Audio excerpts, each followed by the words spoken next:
तो ये रहा हमारा जेनीवा ग्रुप। जरा गौर कीजिए, यहाँ ज्यादातर ऑर्गेनाइजेशंस इंसानियत और उसके वेलफेयर से जुड़े हैं।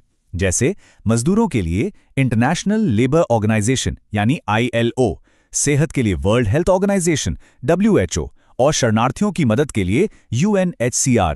साथ ही व्यापार के लिए WTO और मानवाधिकारों के लिए UNHRC भी यही हैं।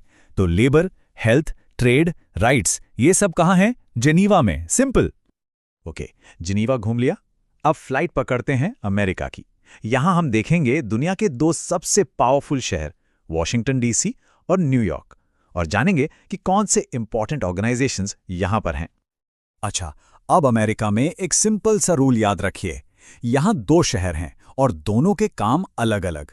दुनिया के सारे बड़े फाइनेंशियल इंस्टीट्यूशंस यानी पैसे वाले संगठन जैसे IMF और वर्ल्ड बैंक वो हैं वॉशिंगटन DC में, और उस पैसे से जो डेवलपमेंट और वेलफेयर का काम होता है जैसे बच्चों के लिए यूनिसेफ और डेवलपमेंट के लिए UNDP, वो सब हैं न्यूयॉर्क में। तो याद रहेगा ना, पैसा वॉशिंगटन में, विकास न्यूयॉर्क में। दोस्तों, इस स्लाइड को तो डबल स्टार मार्क कर लीजिए। वर्ल्ड बैंक और IMF दोनों 1945 में बने और दोनों का हेडक्वार्टर्स वॉशिंगटन DC में है। इन्हें ब्रेटन वुड्स ट्विन्स भी कहते हैं। ये सवाल एग्जाम्स में इतनी बार पूछा गया है ना कि इसे भूलने की गलती बिल्कुल मत करना। ठीक है, अमेरिका हो गया। अब वापस यूरोप चलते हैं। जेनीवा के अलावा भी यूरोप में कई ऐसे शहर हैं जो इंटरनेशनल पॉलिटिक्स और कोऑपरेशन में बहुत इंपॉर्टेंट रोल प्ले करते हैं। चलिए यूरोप के बाकी शहरों की सैर करते हैं। पेरिस, जो आर्ट एंड कल्चर के लिए जाना जाता है, वहीं पर है यूनेस्को का हेडक्वार्टर्स। लंदन में है कॉमनवेल्थ, जो ब्रिटिश एम्पायर की एक लेगेसी है। और ब्रसल्स को तो आप यूरोप का पावर सेंटर मान सकते हैं, क्योंकि NATO और यूरोपियन यूनियन यानी EU दोनों के हेडक्वार्टर्स यहीं पर हैं।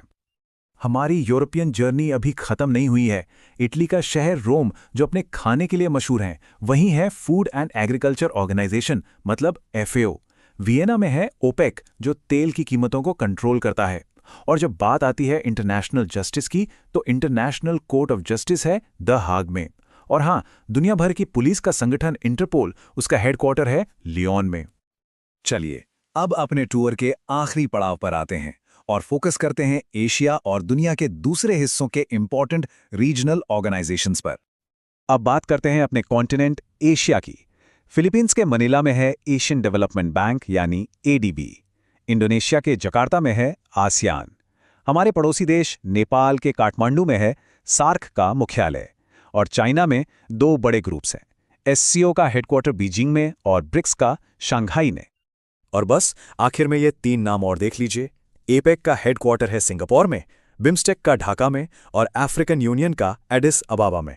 तो लीजिए, हमारा वर्ल्ड टूर यहीं पर कंप्लीट होता है।